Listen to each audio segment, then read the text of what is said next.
Berjumpa lagi dengan saya, Ketut Agus Saputra. Pada video tutorial kali ini, saya akan membahas mengenai perulangan pada bahasa pemrograman C, khususnya mengenai perulangan bersarang menggunakan for. Nah, apa itu perulangan bersarang? Perulangan bersarang menggunakan for ini merupakan perulangan yang banyak menggunakan for, kata sederhananya. Di dalam perulangan for tersebut terdapat perulangan for lain. Kemudian di dalamnya juga terdapat perulangan lagi seperti pada contoh ini. Sehingga dia sampai for-nya tak terhingga pun akan bisa terjadi. Perulangan for tersebut cara kerjanya dengan cara menyelesaikan dahulu perulangan for yang pertama, kemudian mengambil perulangan for di dalamnya sampai perulangan for di dalamnya selesai, baru kembali ke dalamnya. Begitu juga selanjutnya. Dan untuk lebih jelasnya, di sini sudah terdapat beberapa pengalaman program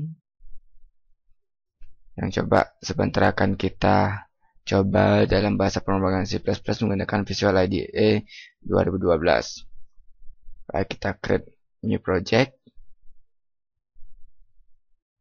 use console, kemudian kasih judul modul 6-4, dan next, kemudian centang yang precompiled header.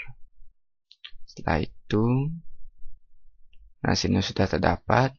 Nah, di sini sama seperti tutorial sebelumnya, isi identitas dulu. Perulangan for bersarang dan nama.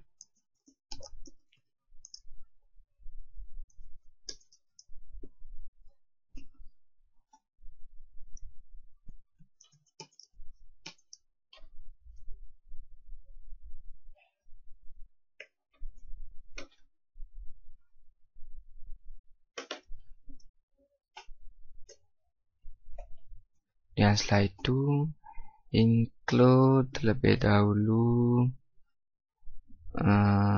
header layout streamnya, kan header bawaan dari C++. Kemudian jangan lupa juga memanggil standar input output namespace std, merupakan sebuah prosedur atau sebuah struct. Setelah itu sistem post. Kemudian setelah itu baru kita mulai dengan pengerjaan fungsi. Kita buat for yang pertama, kita tinggal klik tab saja. Kemudian setelah itu kita kasih J sama dengan 1 sampai dengan J sama dengan 10. Setelah itu J mengalami increment. Nah, di dalamnya di sini terdapat for lagi. For. Nah, variabel J di atas harus berbeda dengan variabel ini, karena ini masih dalam satu for. Ini kita kasih K, kemudian nilai K-nya juga 1. Setelah itu ini sama sampai dia lebih besar sama dengan J. Nanti dia akan bentuk sebuah segitiga. Sebentar kan kita perlihatkan apakah hasilnya. K kali J, dia akan mengeluarkan nilai K kali J.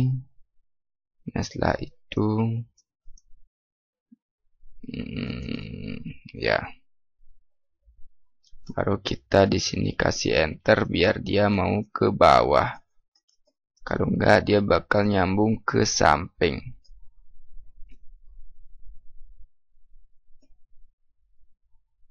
Coba kita run.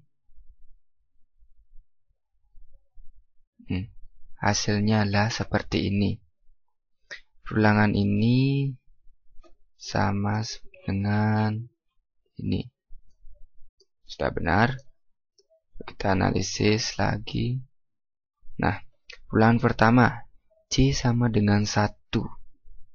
Di sini K sama dengan 1, dia akan mengalami perulangan sebanyak sekali karena K sampai dengan J sama dengan 1. J-nya K-nya 1 dan J-nya 1, jadi dia akan mengalami proses perulangan sekali berupa nilai 1. Startnya tuh.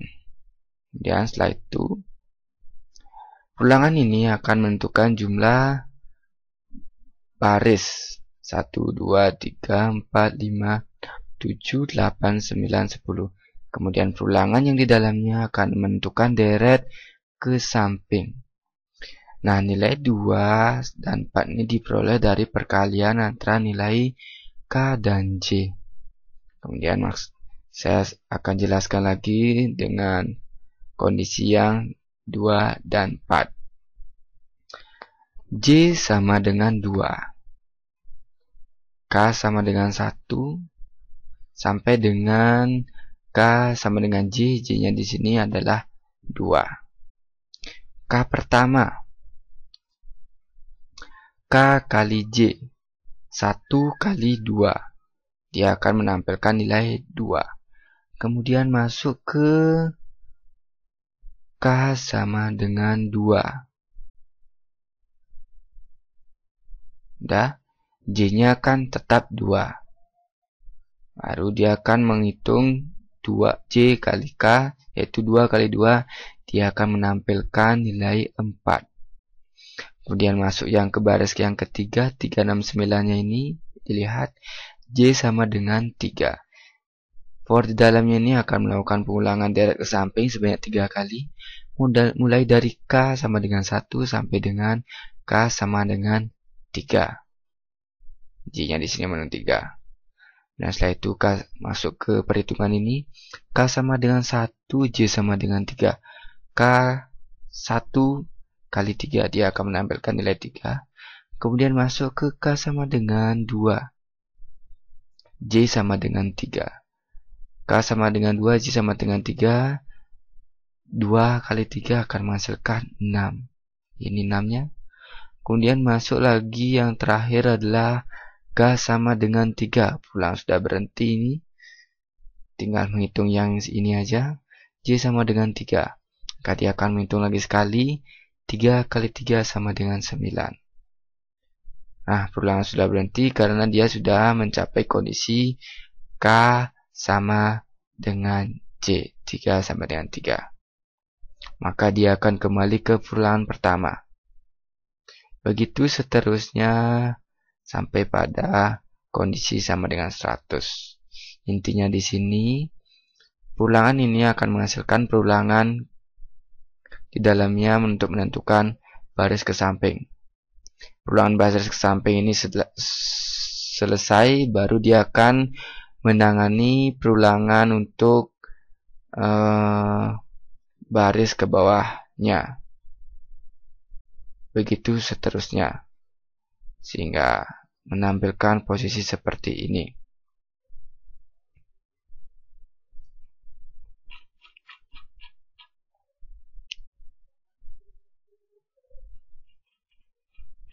Baik, coba kita buat yang seperti ini. Dia start dari 0 sampai dengan 20.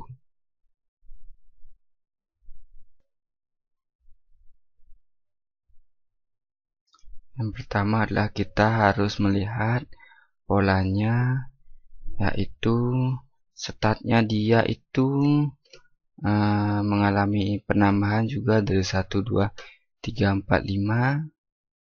Seperti ini startnya. Startnya dia mengalami penambahan. Kemudian di samping juga mengalami penambahan.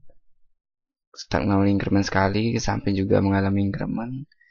Kita lihat polanya dia dari 0 dengan jumlah baris 11. Dari kita di sini perlu rubah dari 0 sampai dengan 10, kan sudah 11. Dan setelah itu sini yang kita gunakan adalah J. Maka di sini untuk memperoleh rentang baru atau untuk membuat perulangan ini menjadi dinamis, ininya bertambah, ke samping juga bertambah, maka di sini kita perlu suatu variabel baru yang harus kita deklarasikan di luar for. Integer misalnya L. Langsung kita inisialisasi sebagai 0. Dan 0. Kemudian setelah itu ini kita rubah, jangan dikalikan 2, tapi kita panggil K saja. Kemudian di sini kita isikan increment untuk L-nya, L++. Dan setelah itu kita tambahkan L sama dengan L plus 1. Kita run. Di sini kita kurang. L. Ya, hasilnya sudah sesuai.